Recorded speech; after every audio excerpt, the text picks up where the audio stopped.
علیکم ناظرین، کسی بھی ملک کی ترقی کا دار و مدار ان کی معیشت پہ ہوتا ہے۔ معیشت اگر اچھی ہے، اسٹرانگ ہے اور ملک میں مہنگائی نہیں ہے، لوگ خوش ہیں، تو وہ ملک دوسرے شعبوں میں بھی آہستہ آہستہ ترقی کرتا ہے اور آگے بڑھتا جاتا ہے۔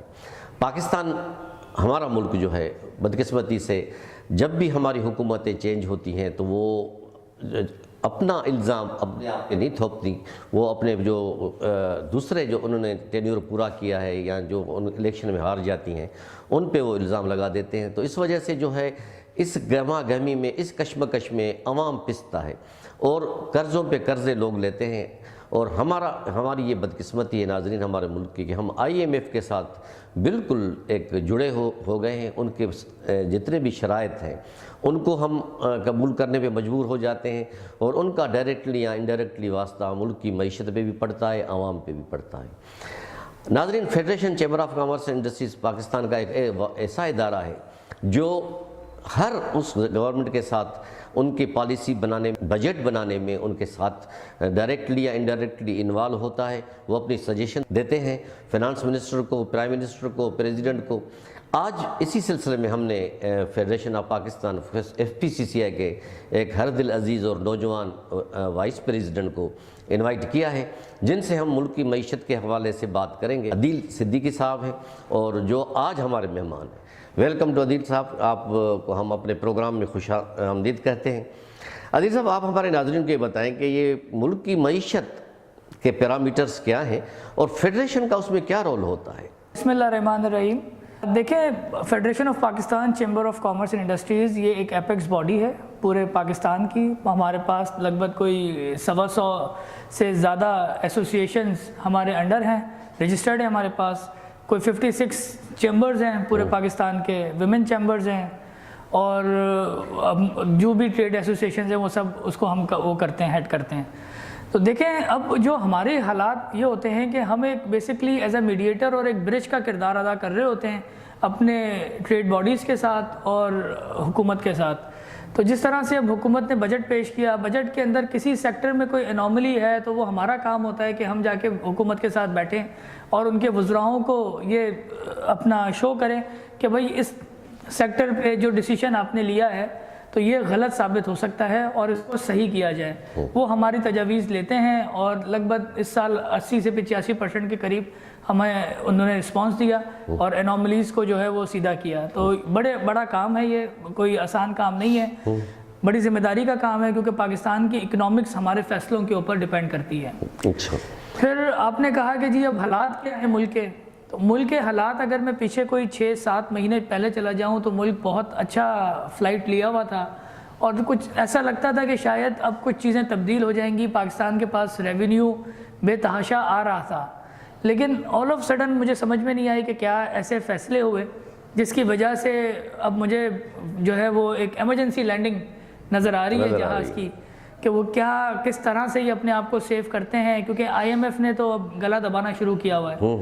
اسی کی ایک کڑی منی بجٹ ہے۔ بدقسمتی رہی ہے ہمارے ملک کی کہ ہم جو بھی ہماری گورنمنٹ ہے وہ نعرے تو بہت لگاتی ہے اور وعدے بہت کرتی ہے، لیکن ہم کبھی نہ کبھی ڈائریکٹلی یا انڈائریکٹلی IMF کے ساتھ، ورلڈ بینک کے ساتھ یا جتنے دوسرے ڈونر ایجنسیز ہیں ان کے کڑی شرائط پہ جا کے وہ ہم لیتے ہیں کہ آخر یہ کیا وجہ ہے؟ کیا پولیٹیکل کرپشن ہے یا ہماری جو اکنامی پالیسی ہے یا ہمارے جو فینانس کے جو لوگ ہیں وہ اتنے کیپیبل نہیں ہیں؟ دیکھیں، میں یہ سمجھتا ہوں کہ ٹیم نہیں ہے ان کے پاس، اتنی ایفیشینٹ ٹیم نہیں ہے جو اچھے فیصلے لے سکیں۔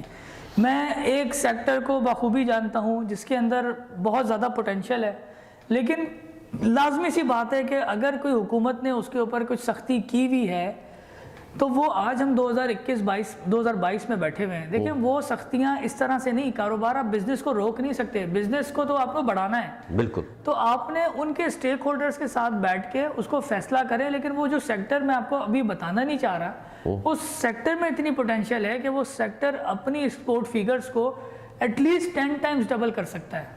10 ٹائمز؟ میں جیمز اینڈ جیولری کی بات کر رہا ہوں۔ اچھا، بالکل۔ وہ 10 ٹائمز ڈبل کر سکتا ہے، لیکن کیونکہ ہمارے پاس گولڈ کا امپورٹ اب بین ہوا ہے، گولڈ ہم امپورٹ کرتے نہیں ہیں، لیکن میں دیکھتا ہوں کہ پورے پاکستان کے ہر گھر کے اندر گولڈ موجود ہوگا، جو میری ذاتی رائے ہے۔ بالکل خواتین کا شوق ہے، شعبہ ہے، لیکن اس کو اگر ہم امپورٹ اس کی جائز کر دیں اور کوٹے دے دیں جیولرز کے یا جو جیولری میں کام کرتے ہیں، تو ویلیو ایڈیشن لے کے آپ ایکسپورٹ کر سکتے ہیں۔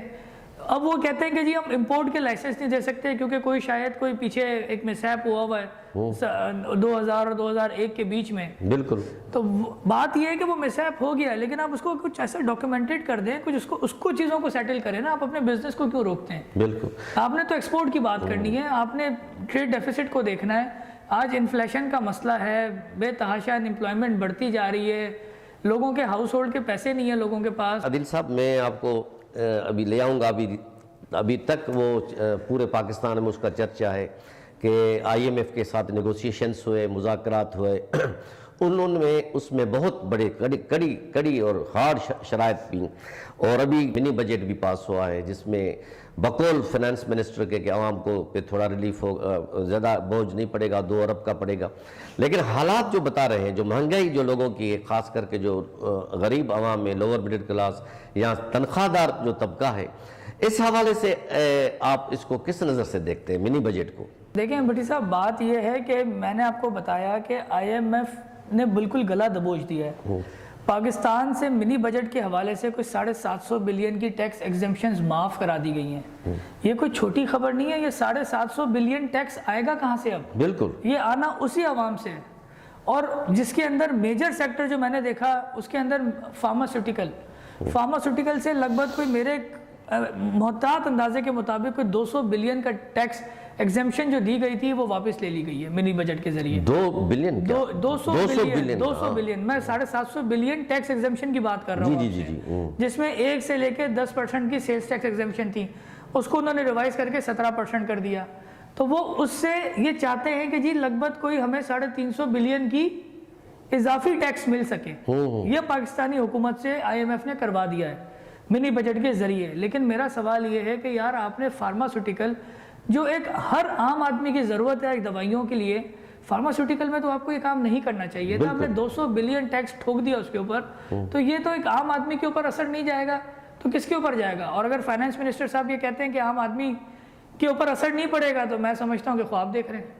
تو اس میں آپ نے، آپ کے فیڈریشن نے، آپ کے پریزیڈنٹ، آپ بھی ماشاءاللہ وائس پریزیڈنٹ ہیں، کچھ تجاویز دی ہیں فائنانس منسٹر کو یا گورنمنٹ کو اس حوالے سے کچھ؟ دیکھیں جی، ہمارے تو پریزیڈنٹ صاحب نے استعفیٰ مانگ لیا ہے شوکت ترین صاحب سے، فائنانس منسٹر صاحب سے، اور ان سے کہا ہے کہ سر یہ چیزیں اس طرح سے معاملہ نہیں ہو سکے گا اگر آپ چیزوں کو اتنا ایگریویٹ کریں گے تو، کیونکہ آج حالات، ہمیں آج کی ریئل سٹوری سمجھنی ہے کہ آج کے حالات کیا ہیں۔